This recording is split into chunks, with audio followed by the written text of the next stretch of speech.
안녕하세요. 산 좋고 물 좋은 시골에 사는 40대 아저씨입니다. 저는 비닐하우스에서 방울토마토 농사를 짓고 있는데 요즘 뒤늦게 알게 된 이 채널의 사연 듣는데 재미가 들려 일이 지루할 틈이 없어요. 점점 나이가 들다 보니 남의 일에도 잘 공감하게 돼 사연을 들으며 내일 마냥 화도 냈다가 통쾌해도 했다가 멈추지 않는 눈물을 흘리기도 하죠. 그러다 문득 제가 겪은 제 일생 일대의 사건도 제보해보고 싶어 이렇게 사연을 보내게 되었습니다. 저 또한 얼굴 모를 많은 분들에게 공감을 얻고 위로도 받고 싶었거든요. 저는 지금 살던 지역에서 차로 2시간 정도 떨어진 시골에서 태어났습니다. 작게 농사를 짓던 부모님 아래에서 자란 전 지방대를 졸업한 후 서울로 상경해 직장을 다녔습니다. 그리고 돈을 바짝 모아 프랜차이즈 식당을 차렸고 이듬해엔 지인 소개로 만난 아내와 결혼을 했죠. 아내는 외모도 예쁜 데다 친화력과 언변도 뛰어나 함께 있으면 즐거운 사람이었어요. 게다가 서울에서 평범하게 살던 처부모님과 처남 또한 좋은 사람들이었기에 저는 행복한 결혼 생활을 할 수 있었죠. 아내는 딸을 낳은 후 전업주부가 되었고 좀처럼 낫지 않던 딸의 아토피 피부염을 빼면 우린 평탄한 삶을 이어갔습니다. 하지만 딸이 7살일 때 제 가게가 망하게 되면서 우리 가족의 인생은 크게 뒤바뀌기 시작했어요. 제 취업이 되지 않아 먹고 살 길이 고민이었던 전 우연히 귀농에 대한 정보를 접하게 되었습니다. 귀농을 하면 딸의 아토피에도 좋고 나라에서 지원도 많이 해준다기에 저는 아내와 상의 후 가장 조건이 좋은 것 같은 군 단위 시골 마을로 귀농을 하게 되었어요. 아내는 자신도 살림의 보탬이 되겠다며 그곳에서 보험 설계사 일을 시작했죠. 저는 능력 없는 저 때문에 평생 도시에 살던 아내가 시골로 내려와 보험 일까지 시작하게 된 것 같아 너무 미안했고 그럼에도 불구하고 군말 없이 절 따라와 준 아내에게 너무도 고마웠어요. 귀농 교육을 받고 정착 지원금도 받을 수 있게 된 전 앞서 말씀드렸듯 방울토마토 농사를 짓기 시작했습니다. 7살이었던 딸아이도 다행히 시골 생활을 즐거워해 주더군요. 시골은 동네 사람들의 텃세가 심하다고 해서 걱정을 했었는데 다행히 저희 동네 사람들은 모두 좋은 분들이셨어요. 서울에서 온 선생, 이거 우리 집 텃밭에서 따온 가지인데 가져가서 쪄서도 먹고 볶아서도 먹어. 우리 아내가 가져다 주랴. 동네 어른들은 젊은 사람들이 이 시골까지 내려와 줘서 고맙다며 저와 아내를 살뜰히 챙겨주셨습니다. 이사를 온 지 며칠 뒤엔 마을의 부녀 회장님께서도 저희 집에 먼저 인사를 와주셨어요. 나 이 마을 부녀 회장인데 무슨 일 있으면 나 찾아와 애기 엄마. 아유, 이 손 고운 것 좀 봐. 미안해서 마을 잔치 있을 때 일이나 시키겠어? 그래도 옆집 뒷집 사정 다 챙겨가면서 어우러져 사는 게 시골 생활의 참맛이니까 잔치든 행사든 종종 잘 참여해줘. 젊은 사람들이 어울려주면 동네 사람들도 좋아할 거야. 참 정 많은 마을이었습니다. 덕분에 우리 가족은 시골의 정을 듬뿍 느끼며 안정적으로 귀농 생활에 안착할 수 있었죠. 아내 또한 처음엔 익숙치 않던 보험 일을 힘들어하더니 1년쯤 지나자 어느 정도 적응을 하고 일에 재미를 붙이더군요. 처음엔 좀 힘들었는데 적응하고 요령이 생기다 보니까 할만하네. 내 장점이 바로 슈퍼 친화력이잖아. 아내는 일하는 만큼 벌 수 있는 그 일이 재밌다며 날이 갈수록 일에 열심이었습니다. 그런데 일에 열심인 건 좋았지만 언제부턴가 아내는 점점 얼굴이 두꺼워지기 시작하더라고요. 아내는 마을 회관에서 열리는 마을 잔치나 모임에 자주 참석했는데 그곳에서 일손을 돕지 않고 동네 사람들에게까지 보험 영업을 했습니다. 부녀 회장님을 비롯해 많은 어른들이 음식을 하고 나르는 와중에도 말이죠. 민망해진 전 아내의 팔을 흔들며 채근했어요. 여보, 우리도 도우러 가자. 부녀 회장님이랑 아주머니들 일하시는데 우리만 앉아있긴 눈치 보이잖아. 당신 혼자가. 나 지금 일하잖아. 김 씨도 그냥 앉아있어. 우리야 평생 하던 일이라 하나도 안 힘들어. 다들 애기 엄마한테 보험 하나씩 들어줘요. 동네 이웃끼리 서로 돕고 살아야지. 잠옷 버릇 없어 보이는 아내 행동에도 부녀 회장님과 어른들은 아내를 귀엽게 봐주셨습니다. 심지어는 열심히 사는 모습이 보기 좋다며 아내에게 보험까지 하나씩 들어주셨죠. 저는 죄송하고 감사한 마음에 어른들의 만류에도 끝까지 남아 음식과 설거지 그리고 뒷정리를 도왔습니다. 자기 볼일을 끝낸 아내는 피곤하다며 일찌감치 집에 돌아가 버리더군요. 그렇게 일에 열심히던 아내는 점점 아이와 집안일에 소홀해지기 시작했습니다. 저는 그런 아내를 대신해 비닐하우스와 집을 오가며 초등학생이던 딸을 챙겨주었죠. 그렇다고 아내를 타박하진 않았어요. 오히려 사람 상대하며 하루 종일 밖을 돌아다니는 아내가 안쓰러워 저는 거의 모든 집안일을 도맡아 했습니다. 저 또한 농사일 하랴 딸 챙기랴 거기다 집안일까지 하려니 몸이 좀 고되긴 했지만 어차피 부부 중 누군간 해야 할 일이니 제가 좀 더 고생하자 싶었죠. 아내는 자신의 벌이에서 매달 일정 금액의 생활비를 제게 주었고 나머지는 자신이 관리하고 싶어 했습니다.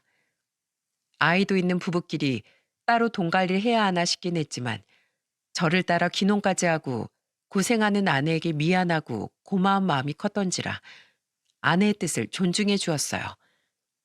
어차피 저 또한 돈을 벌고 있으니 나머지 돈은 어련히 아내가 알아서 잘 관리하겠거니 싶었죠.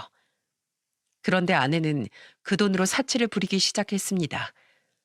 비싼 가방과 옷, 화장품을 턱턱 사들이더니 언젠가부턴 짧은 치마와 높은 구두를 즐겨 신기 시작하고 화장까지 미혼 시절보다 화려해지더라고요. 거기까진 개인의 취향이니 그러려니 했는데 어느 날엔 저와 상의도 없이 비싼 외제차를 떡하니 뽑아왔더군요. 내 고객 중에 한 사람이 중고차 딜러 일을 하는데 나한테 완전 초초특가로 준다기에 이번에 나온 영업 지원비랑 내 보너스 보태서 샀어. 영업하는 사람이 그럴듯하게 보여야 고객들도 나한테 신뢰를 갖고 보험을 팔아줄 거 아니야. 영업일 하려면 이만한 투자는 해줘야지. 안 그래? 생활비도 잘 내고 있고 자기 돈으로 더 일을 잘하기 위해 자신에게 투자하겠다는데 크게 뭐라고 하지도 못하겠더라고요. 그렇게 몇 번의 트러블이 있긴 했지만 대체로 무탈한 나날 속에서 시간은 흘러갔습니다. 귀농한 지 5년쯤 지나자 아내는 더 이상 마을 잔치엔 참여하고 싶어 하지 않더군요.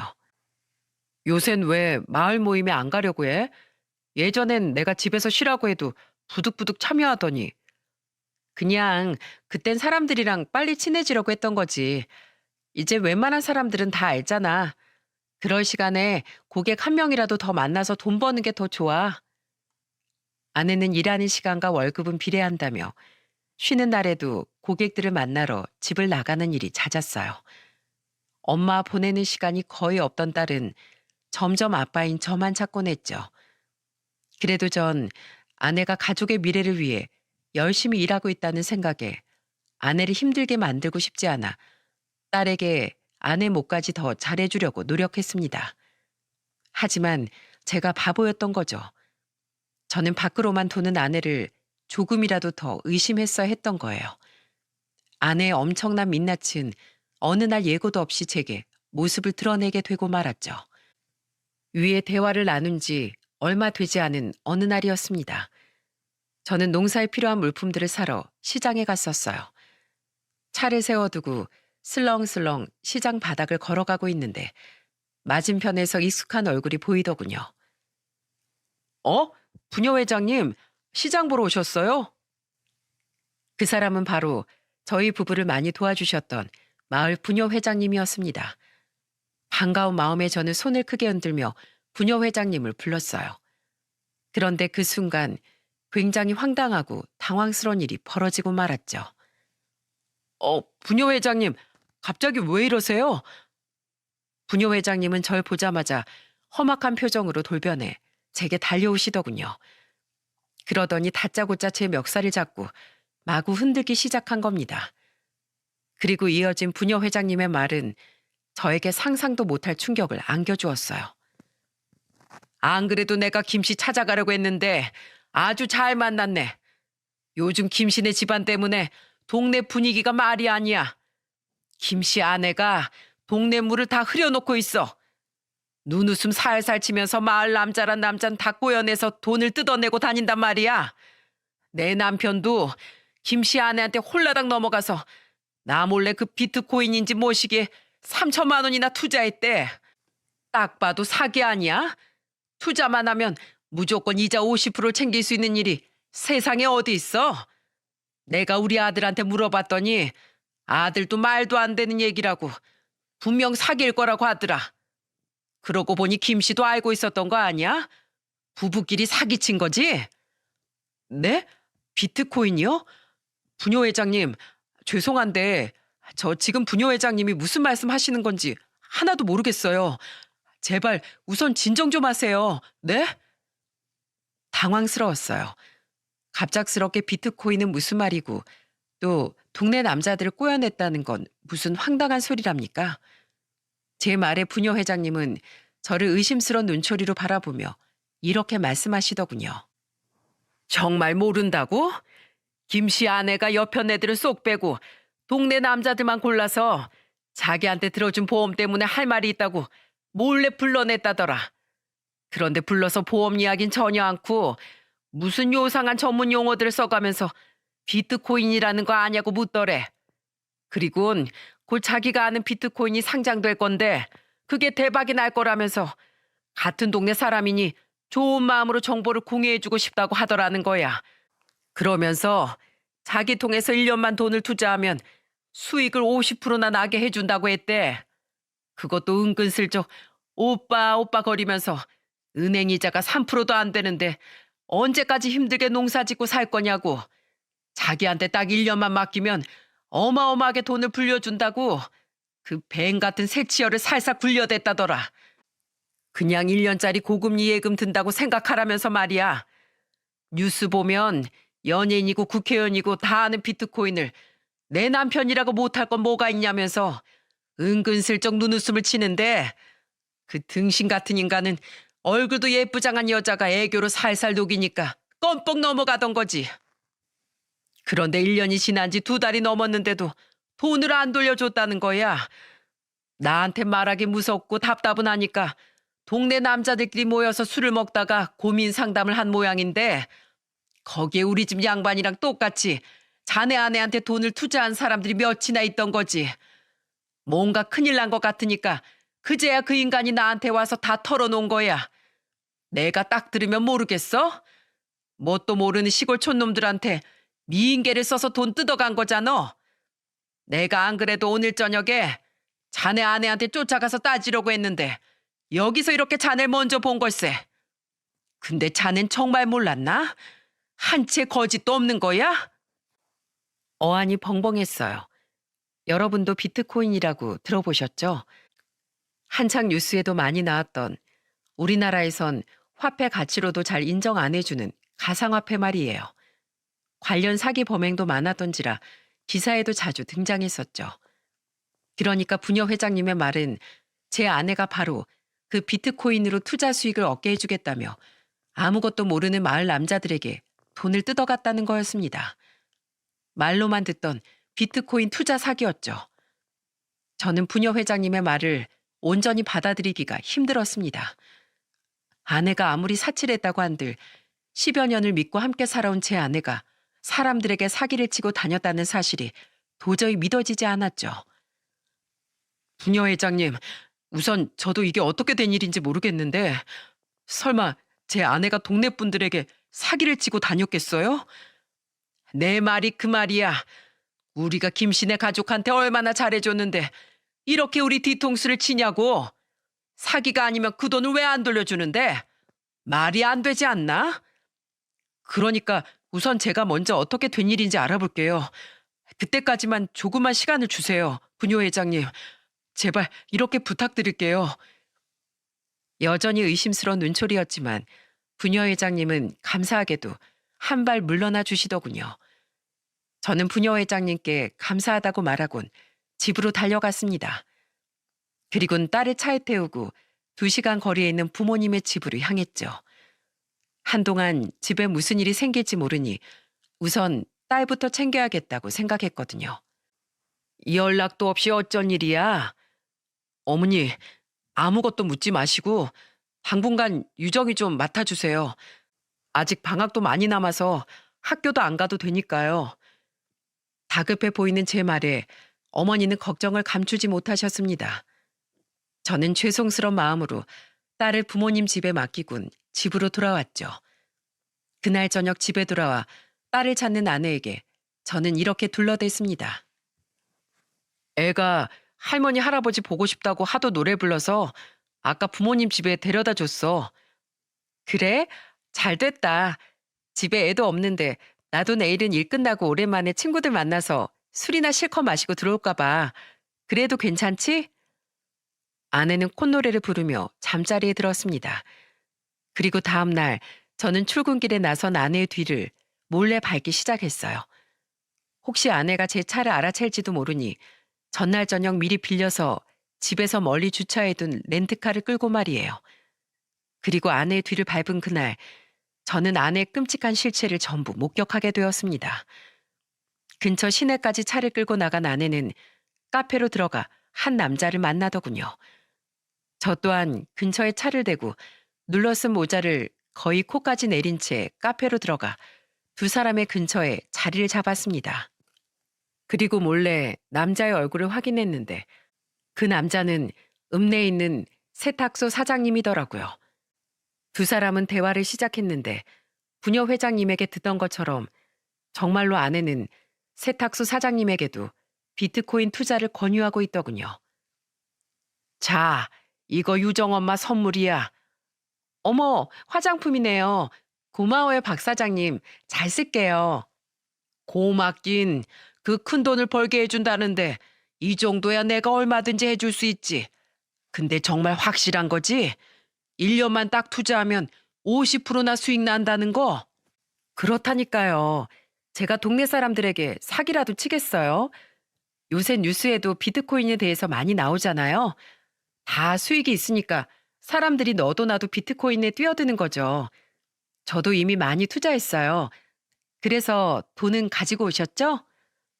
오늘은 마누라 눈치 보여서 못 가져왔고 내 다음에 꼭 가지고 나올게.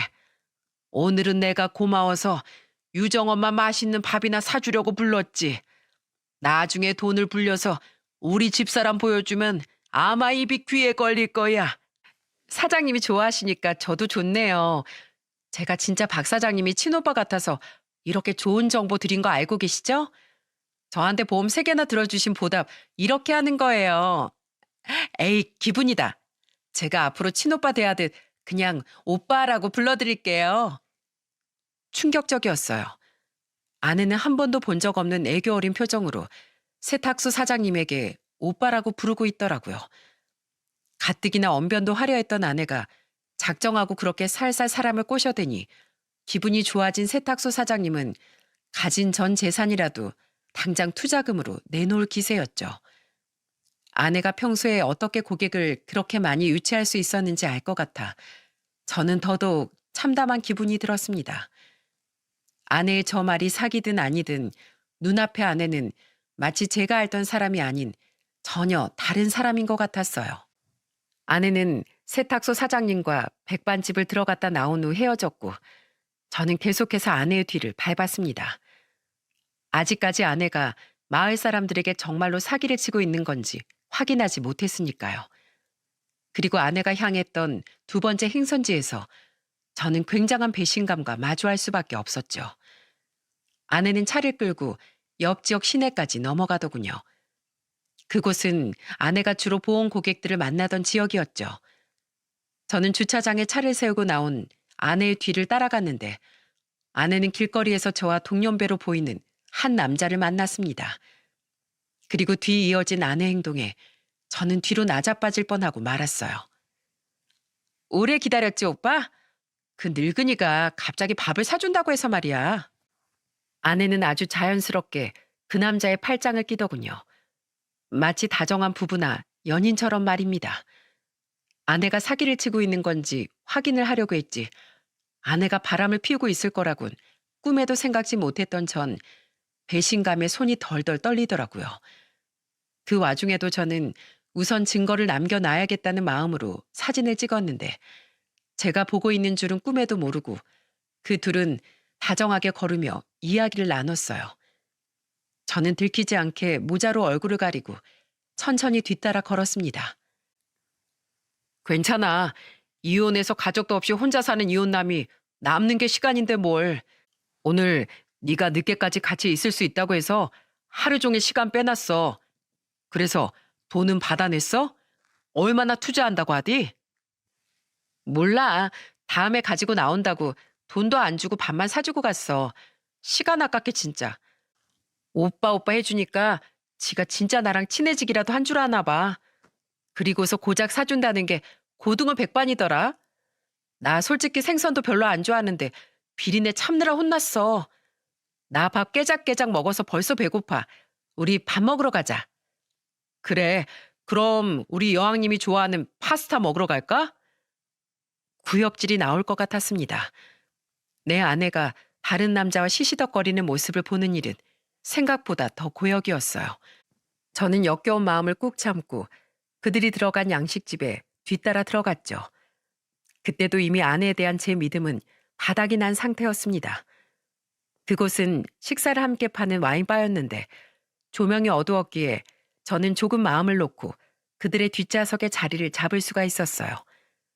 저는 조용히 직원에게 파스타 하나를 주문한 후 녹음기를 켜고 그들의 대화에 귀를 기울였죠.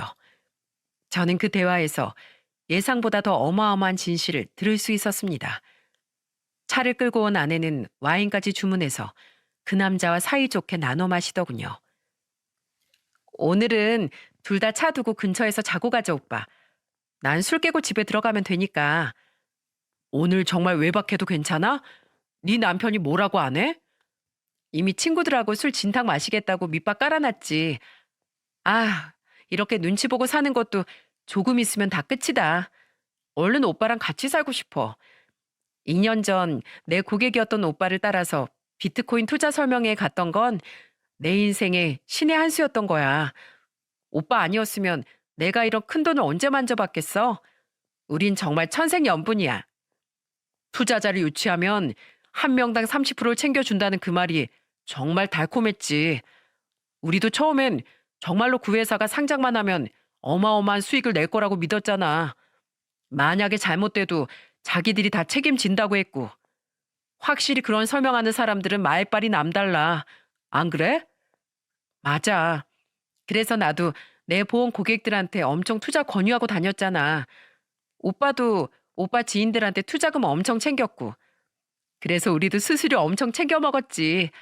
그때 오빠랑도 연인 사이로 발전하고. 생각해보면 그때가 제일 마음 편하고 좋았어. 그치? 그랬지. 딱 1년 뒤에 그 나쁜 놈들이 투자금만 홀랑 먹고 야반 도주하기 전까지 말이야. 처음부터 다 사기였던 거 알고 우리 진짜 진땀 뺐잖아. 그때 들고 일어난 투자자들한테 돈 못 물어주면 우리까지 사기죄 뒤집었을까 봐. 그때부터 투자에 대해 전혀 모르는 당신 동네 사람들이랑 좀 멍청해 보이는 당신 보험 고객들, 그리고 내 주위에 늙은이들 꼬셔서 겨우 그 돈 돌려막았지. 아, 우리 진짜 고생 많았다. 그래도 이 짓거리 하는 것도 이제 조만간 끝이네. 이번에 우리 동네 영감들 돈만 좀 더 뜯어내면 얼른 해외로 튀어버리자. 근데 근래 들어서 네 동네 사람들한테 너무 해먹은 거 아니야? 아이, 뭐 어때? 어차피 곧 여기 뜰 건데. 기왕 마판에 한탕 해먹을 거 왕창 뜯어내고 가야지. 아, 우리 동네 부녀회장 남편만 잘 넘어가면 튀기 전까지 안 걸릴 수 있는데. 하필 동네 사람 중에 그 영감만 투자한 지 1년이 넘어서 약속한 수익금 언제 주냐고 난리야. 계속 이 핑계 저 핑계 대고 있긴 한데 진짜 돈 100만 원이라도 쥐어줘야 하나?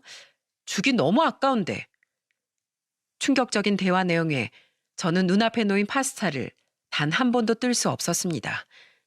상간남과 아내는 다른 사람들에게 투자를 권유하고 다녔으면서 정작 자신들은 혹시 모를 사기를 방지하고자 그 비트코인에 투자를 하지 않았더군요. 그러면서도 고객 유치 수수료는 욕심이 나서 사람들에게 투자금을 받아내고 다녔던 겁니다. 그리고 정말로 그 회사가 사라지자 자신들이 책임을 뒤집었을까봐 계속해서 또 다른 피해자들 만들어 돌려막기를 했던 거예요. 그러다 사기의 맛을 알아버린 두 연놈은 돈을 돌려막는 것에 멈추지 않고 더 많은 사람들에게 돈을 뜯어낸 후 해외로 도피할 생각이었던 거죠. 감당 못할 진실에 두 손이 벌벌 떨리더군요. 그리고 마지막으로 들려오는 아내의 말에 저는 결국 참았던 눈물을 한 방울 떨구고 말았죠. 네 남편은 널 철석같이 믿고 있나 봐? 내 남편은 자기 때문에 날 이 시골로 내려오게 한 거랑 내가 보험일 시작한 것 때문에 나한테 엄청 미안하고 고마워하고 있거든. 아, 착해 빠져서 내가 가족을 위해 엄청 큰 희생을 했다고 생각하고 있어서 나한테 꼼짝 못해. 내가 집에서 애 징징거리는 것만 듣고 있기 싫어서 일부러 일 다시 시작한 거라곤 생각도 못하고 말이야. 아휴, 이렇게 귀찮을 줄 알았으면 차라리 애를 낳지 말 걸 그랬어. 뭐 덕분에 난 이렇게 떼돈도 벌고 오빠도 만나서 오히려 땡큐지. 내 남편이지만 참 등신이야. 제 눈물은 크나큰 배신감에 흘러나온 분노의 눈물이었습니다. 아내는 이미 오래전부터 제가 알고 있던 착한 아내가 아니었더군요. 아내는 자신의 딸을 거추장스럽게 여기고 남편인 저를 등신 취급하며 상간남과 야반 도주를 계획하던 사기꾼이었던 거예요. 뒤에서 제가 피눈물을 흘리고 있는 사실은 꿈에도 모른 채 와인 한 병을 다 비운 그 연놈들은 와인바에서 나가 근처의 숙박업소로 향하더군요. 이를 악물고 그 모습까지 사진으로 남긴 전 차에 올라 운전대를 잡고 오래도록 오열을 한 뒤에야 집으로 돌아왔죠. 집으로 돌아온 전 집에 불도 켜지 않고 밤새도록 아내를 기다렸습니다. 아내는 와인바에서 본인 입으로 이야기했던 것처럼 그놈과 밤을 보내고 아침이 되어서야 집에 들어오더군요. 아내는 거실 소파에 아무 말 없이 앉아있는 저를 보고 흠칫 놀라더니 이내 아무렇지도 않은 척 제게 말을 걸었어요. 깜짝이야. 당신 왜 방에서 안 자고 거기 나와 있어? 일찍 일어난 거야? 아우, 난 술 먹고 깜빡 친구 집에서 잠들었지 뭐야. 아내의 뻔뻔한 거짓말을 듣고 저는 그만 이성이 끊어져 버렸습니다. 저는 소파에서 일어나 아내에게 돌진했고 놀란 아내가 피하기도 전에 아내의 머리채를 잡고 뺨을 연거푸 2대나 때려버렸어요. 그리곤 그대로 아내를 바닥으로 던져버렸죠. 당신 왜 이래? 미쳤어? 지금 내가 술 먹고 외박했다고 이러는 거야? 하, 외박? 그까짓 거 얼마든지 해. 난 더 이상 당신하고 못 사니까. 뭐? 대체 무슨 일인데? 대체 뭔데 대뜸 사람을 이렇게 때리냐고.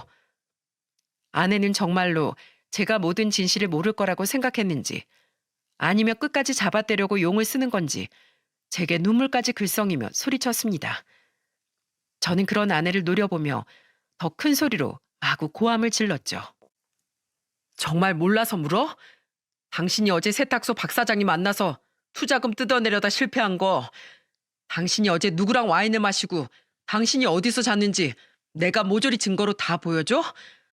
당신이 바람난 그놈이랑 야반 도주하려고 당신 고객들이랑 동네 사람들한테 투자 사기쳤다고 술술 부른 녹음본을 들려줘야 순순히 실토할래?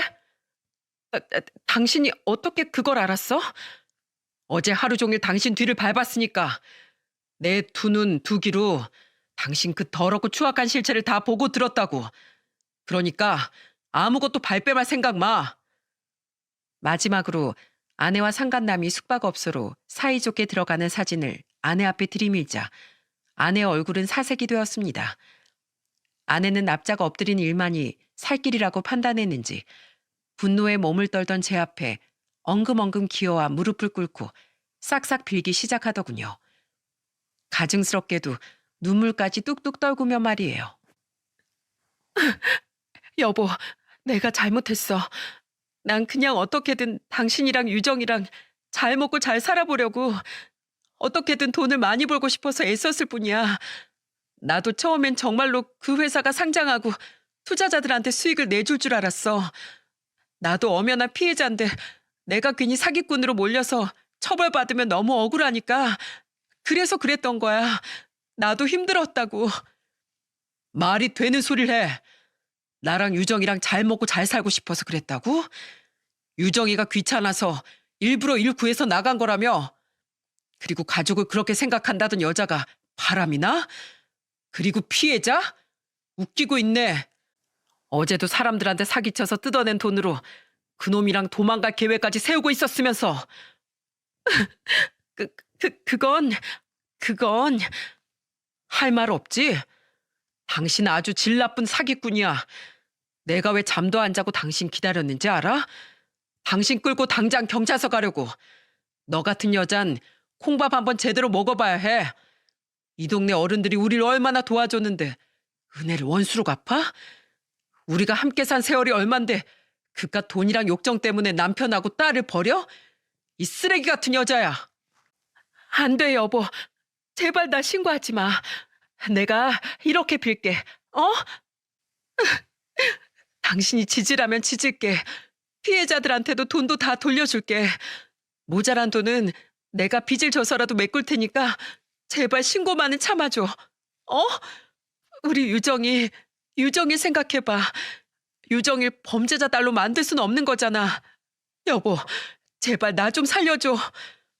아니, 유정일 위해서 더더욱 난 당신을 경찰에 신고할 거야. 그리고 당신이랑 바람난 그놈도 나마저 유정이한테 부끄러운 부모가 될 수 없으니까. 그리고 유정이가 죄를 지으면 당연히 벌을 받아야 한다는 사실을 알고 더 바르게 자랄 수 있도록 내가 최선을 다해 유정이를 올바르게 키울 거야. 우리 유정이한테 당신 같은 끔찍한 엄마는 필요 없어. 저는 삿대질을 하며 아내에게 마구마구 소리쳤고 아내는 엉엉 울며 제 다리에 매달려 애원하더군요. 그런데 그때 아내에겐 두 번째 재앙이 닥치고 말았습니다. 이 개 같은 여편네 어디 있어? 당장 나와. 김씨, 안에 있지? 나 부녀회장이야. 얼른 문 열어. 바로 부녀회장님과 마을 아주머니들이 전부 저희 집으로 몰려온 거예요. 부녀회장님의 목소리와 사람들의 웅성거리는 소리가 들리자 아내는 겁에 질려 아예 몸을 달달 떨기 시작했습니다. 여보, 안 돼. 문 안 열어줄 거지? 당신이 저 문 열면 나 진짜 끝장이야. 그러게 끝장날 짓을 왜 했어? 이건 다 당신 자업자득이야.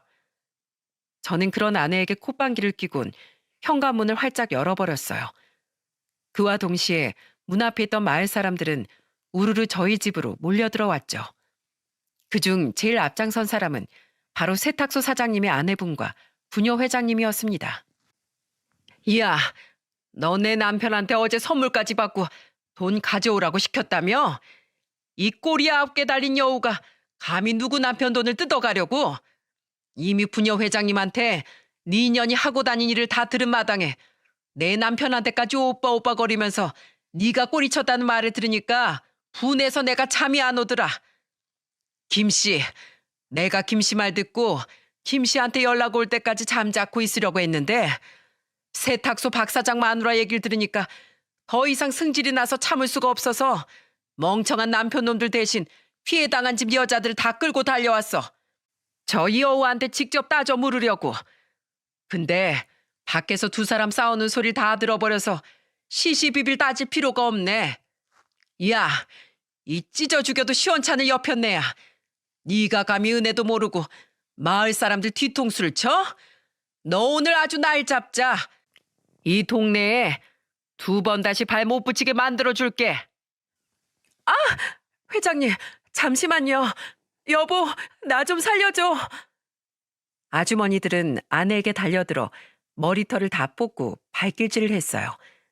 다수의 힘을 어떻게 이기겠습니까? 아내는 일말의 반항조차 못하고 바닥에 나뒹굴며 엉엉 울기만 했죠. 저는 저를 애타게 부르는 아내의 말을 무시한 채 아주머니들을 말리지 않았고 아내는 신나게 두들겨 맞다가 끝내는 부녀 회장님이 신고한 경찰에 의해 잡혀가고 말았습니다. 저는 함께 경찰서로 가서 전날 수집한 증거들을 아내의 사기 범죄에 대한 증거물로 제출했죠. 당신 진짜 끝까지 나한테 이럴 거야? 형사님들 저 억울해요. 저도 엄연한 피해자였다니까요. 이럴 땐 정당방위 뭐 그런 거 인정 안 돼요? 아내는 정말로 교도소에 가기 무서웠는지 말도 안 되는 말까지 해대며 발악을 하더군요. 하지만 피해자와 증거가 명확했기에 아내는 수사를 피해갈 수 없었죠. 아내에게 돈을 뜯긴 마을 사람들은 뜻을 모아 아내를 사기죄로 고소했습니다. 그 과정에서 아내의 상간남 또한 경찰에 붙잡혔고 아내와 상간남은 구속 수사를 받아야 했어요. 해외 도피를 하려고 했다는 증거가 있어 도주 우려가 있다고 판단됐거든요. 모든 소식을 들은 저희 부모님은 경악을 금치 못하셨어요. 아버지는 뒷목을 잡으셨고 어머니는 제 딸을 끌어안고 엉엉 우시더군요. 그리고 부모님께 이야기를 전해들은 제 동생들은 제게 전화를 걸어 위로를 해주었습니다. 그리고 그 통화 과정에서 저는 또 한 번 아내에게 치가 떨리는 배신감을 느꼈죠. 형, 나 진짜 소름 돋는 게 형수, 아니 그 여자 나랑 이화한테도 전화해서 그 투자하라고 권유했었어. 2달 전쯤에 말이야. 이화는 그런데 관심도 없고 난 워낙에 비트코인 사기 뉴스를 많이 봐서 거절했는데 와, 그때 거절 안 했으면 나랑 이화도 큰일 날 뻔했지 뭐야. 다 들고 야반 도주하기 직전에 걸린 게 피해자들한테도 형한테도 아주 천운이네. 도망갔으면 형 돈까지 다 들고 튀었을 거 아니야. 동생의 이야기를 들어보니 정말로 부녀 회장님이 아니었다면 아내에게 전 재산을 털렸을지도 모른다고 생각하니 온몸에 소름이 쫙 돋더군요. 이런 무서운 여자인 줄 모르고 10여 년을 함께 살았다니 아내의 실체를 알아채지 못한 제 자신에게 더더욱 화가 났죠. 조사 결과 아내와 상간남에게 투자 사기를 당한 피해자들은 마을 사람들을 포함해 30명이 훌쩍 넘었고 피해액은 11억에 달했습니다. 피해자들은 적게는 300만 원부터 많게는 1억까지 피해를 봤더군요. 마지막 한탕을 하기 위해 무리하게 마을 사람들의 돈을 갈취하다가 부녀 회장님께 덜미를 잡혔으니 아내는 결국 스스로 화를 자초했던 거죠. 마을 사람들을 포함한 피해자들은 변호사를 고용해 피해액을 돌려받으려 두 연놈에게 소송을 걸었습니다. 다행히 아직 그 연놈들이 자기들 명의의 통장에 그 돈을 모아두었기에 피해자들은 피해액의 3분의 2가량을 보상받을 수 있었죠. 결국 아내는 징역 4년 6개월을 선고받았고 상간남 또한 그에 준하는 실형을 선고받고 교도소로 가게 되었어요. 저 또한 아내에게 이혼 소송을 걸었기에 저는 교도소에 간 아내에게 이혼이라는 마지막 선물을 해줄 수 있게 되었습니다. 물론 딸의 양육권과 친권은 모두 제가 가져올 수 있었고요. 아내와 상간남에게 추가로 위자료 소송을 걸 수도 있었지만 저는 더 이상의 소송은 진행하지 않았습니다. 마음 같아선 위자료를 받아내고 싶었지만 억울하게 피해를 입은 피해자들이 한 푼이라도 더 피해액을 돌려받길 바랬거든요. 그리고 아내가 교도소에 들어가고 얼마 되지 않아 난리통 때문에 경황이 없어 만날 생각을 하지 못했던 장인어른이 저를 찾아오셨더군요. 어색하게 인사를 하는 제게 장인어른은 조용히 흰 봉투 하나를 건네며 이렇게 말씀하셨죠. 얼마 전에 내 딸에게 피해를 입은 피해자들 몇이 집에 찾아왔었네. 다 돌려받지 못한 피해액을 부모인 우리에게 대신 내놓으라더군. 그래서 집을 작은 전세로 이사하고 가진 현금 전부를 보태서 전부 갚아주었네. 자네 마을 사람들 돈까지 전부 말이야. 딸을 잘못 키운 죄값은 응당 부모인 우리가 치러야 하지 않겠나. 그러니 못난 내 딸 때문에 자네 마을 사람들에게 너무 죄책감 가지고 살지 말아줬으면 좋겠어. 이걸로 우린 우리 딸과의 인연을 정리할 거네. 자기 사리사욕을 위해서 가정을 버리려고 한 애에게 부모의 버림이란 벌을 주는 것이 마땅하겠지. 다시 한번 정말 미안하네, 김서방. 부디 내 딸 같은 앤 싹 잊어버리고 유정이와 행복하게 살길 바라네. 어떻게 저런 좋은 부모 아래에서 아내 같은 금수가 태어났는지 알다가도 모르겠더군요. 그 뒤 처남 또한 제게 전화를 걸어 마지막 인사를 건넸죠. 그렇게 처가 식구들과 아내와의 제 인연은 끝이 났습니다. 그 긴 시간 동안 저는 집에서 제대로 나가지도 농사조차 돌보지 않고 딸만 보살피며 집에서 치과했습니다.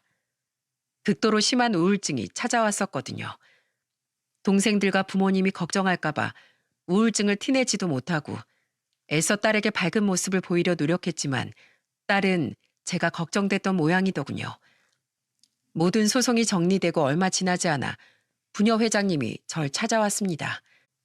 저희 집에서 소동이 있었던 그날 이후 거의 1년 만에 제대로 처음 뵙는 날이었죠.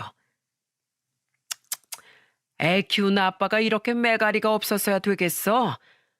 죄송합니다, 부녀 회장님. 제가 먼저 찾아뵙고 부녀 회장님께도 마을 분들에게도 전부 사죄를 드렸어야 했는데. 김씨 자네가 왜? 자네도 피해자 아니여? 우리야 뭐 돈도 다 돌려받았으니 됐어. 애초에 엄한 김씨를 탓할 생각도 없었어. 다들 자네를 걱정하고 있네. 우리에게 정말로 미안하면 내일 마을회관 나와서 밥부터 챙겨 먹어. 유정이가 날 찾아와서 자기 아빠 좀 보살펴 달라고 부탁했네. 13살밖에 안 된 애가 엄마 이름 마당에 아빠까지 걱정하게 둬서 되겠어? 유정일 위해서라도 정신 차려. 내일 안 나왔단 봐. 내가 내일도 모레도 계속 찾아와서 귀찮게 굴 테니까. 감사합니다. 그리고 죄송합니다, 부녀 회장님. 저는 부녀 회장님의 용서 앞에서 뭔가 가슴 속에서 빵 터진 것 마냥 어린애처럼 엉엉 울었어요. 다음 날 저는 큰 용기를 내어 마을 회관을 찾았는데 마을 어른들은 마치 아무 일도 없었다는 듯 저를 맞아주시더군요. 김씨 왔어? 아이고 살이 쑥 빠졌네. 얼른 이리 와 앉아. 얼굴 까먹을 뻔했어. 자 여기 막걸리도 한잔하고. 막걸린 무슨? 당신은 들어가서 설거지나 해. 상현이 아버지도요. 이 남자들이 뭘 잘했다고 앉아서 술상 대접을 받으려고 해. 김씨 이리 와서 앉아. 막걸린 우리랑 마셔. 그리고 동네 남자들이 돕는다니까 다음 주부턴 비닐하우스 복구해. 먹고 살아야 할 거 아니야. 혼자선 힘들어도 다 같이 하면 금방 끝날 거니까 꼭 연락해. 알았지? 돈을 돌려받았다고 한들 분명 마을 분들도 마음고생이 많았을 텐데 어른들은 저를 따뜻하게 감싸주셨습니다. 아직도 기억나네요. 그날 눈물을 흘리며 떠먹은 소고기 묵국의 따뜻함이 말이죠. 저는 엉엉 울면서 바닥에 이마를 대고 마을 분들에게 뒤늦은 용서를 구했어요. 정말 죄송합니다. 제가 아내를 일찍 의심하고 눈치챘다면 모두들 이렇게 힘들게 만들진 않았을 텐데 제가 너무 바보 같았어요. 너무 늦게 용서를 구해서 정말 죄송합니다. 사람이 눈물도 많구먼. 자기 뜻대로 흘러가면 그게 인생인가. 산다는 건 날벼락도 맞고 폭우도 맞아가면서 그렇게 연걸어 가는 거야. 자, 여기 술 한 잔 받고 다 털어버리게. 이 사람이 아직도 부엌으로 안 가고 막걸리 타령이야. 얼른 가라니까. 그 불려시한테 홀려서 돈 뜯긴 것만 생각하면 내가 아직도 천불이나. 상현이 아버지도 빨리 안 가요? 가려고 했어. 지금 가. 내가 무슨 염치로 당신 말을 거스르겠어. 이것 보게 김씨. 인생은 정말 어떻게 될지 아무도 모르는 거라니까. 끝까지 제게 속삭이며 너스레를 떨던 마을 어른 덕분에 저는 울다가 말고 그만 픽하고 웃어버리고 말았어요. 그렇게 사건이 있던 날 이후 2년여가 흐른 지금 저는 전보다 많이 기운을 되찾았습니다. 이건 모두 한시도 저를 가만히 내버려 두지 않으시던 마을 분들 덕분이죠. 김씨, 해가 중천인데 언제 일어나나? 오늘 저녁에 유정이랑 우리 집에 와서 밥 먹으라고 아내가 전해달래. 유정이 아빠, 이거 받아. 혜인이가 그러는데 이거 내일 애들 학교 준비물이래. 유정 아빠 일하느라 정신 없을 것 같아서 내가 우리 애 거 사면서 같이 샀어. 마을 분들은 저뿐만 아니라 어린 나이에 힘든 일을 겪은 제 딸이 안쓰럽다며 중학교 1학년이 된 제 아이를 잘 챙겨주곤 하십니다. 아이는 마을 전체가 다 같이 키우는 거라며 말이죠. 최근 피부도 많이 좋아진 딸은 그런 동네 어른들 덕분에 구김살 하나 없이 아주 예쁘게 잘 자라주고 있어요. 저는 딸에게 아내에 관한 이야기도 잘 설명해 주었는데 딸은 어깨를 으쓱이며 이러더군요. 엄마가 어떤 사람이든 상관없어. 난 아빠만 행복하면 돼. 어차피 엄마랑 별로 추억도 없는데 뭐. 그러니까 아빠, 이 딸을 위해서라도 항상 건강해야 돼. 알았지? 마냥 어린애인 줄로만 알았던 딸의 위로를 받으니 괜시리 울컥하더군요. 이런 의젓하고 착한 딸을 위해서라도 저는 더더욱 힘을 내서 듬직한 아빠가 되어야겠다고 다짐했죠. 저희 부모님은 최근 짓던 농사를 전부 정리하셨어요. 그리곤 집이 정리되는 대로 저희 집에 내려와 함께 살기로 하셨죠. 두 분은 제가 걱정되셨던 모양인데 저 또한 나이가 드신 부모님이 신경 쓰였던 터라 오히려 잘된 일이라고 생각합니다. 이렇듯 저는 아이러니하게도 당시의 일로 시골의 정이 얼마나 감사하고 따뜻한 건지 알게 되었답니다. 저는 앞으로 제게 먼저 손을 내밀어 주신 마을 분들에게 보답하기 위해 마을 일에 항상 솔선수범하며 마을 어른들을 돕고 살아갈 예정입니다. 또한 저희 딸과 내년에 모시게 될 부모님과 함께 진정한 가족의 사랑을 지키며 살아갈 거예요. 혹시라도 전 아내가 출소한 후 찾아온다면 저는 당장에 그 여자를 쫓아내버릴 생각입니다. 당신이 가족을 배신한 대가는 평생 가족을 잃는 것이라고 꼭 일침을 해준 후 말이죠. 여러분, 요즘엔 참 사기가 판을 치는 세상인 것 같습니다. 제 사연을 듣고 특히 순박한 시골 분들이 이런 피해를 입지 말았으면 하는 마음에 이 사연을 보내게 되었어요. 그리고 혹시 제 아내 같은 사기꾼들이 듣고 있다면 반드시 명심했으면 좋겠습니다. 정당하지 못한 방법으로 남에게 피해를 끼치고 상처를 준 사람은 언젠간 반드시 가족도 돈도 가진 것을 모두 잃는 것으로 그 대가를 치를 것이라는 것을요. 마치 제 전 아내처럼 말입니다. 그럼 제발 수많은 사기꾼들이 엄한 피해자들을 만들지 말고 개과천선하는 기적이 일어나길 빌며 이만 사연을 마치겠습니다. 함께해 주셔서 감사합니다.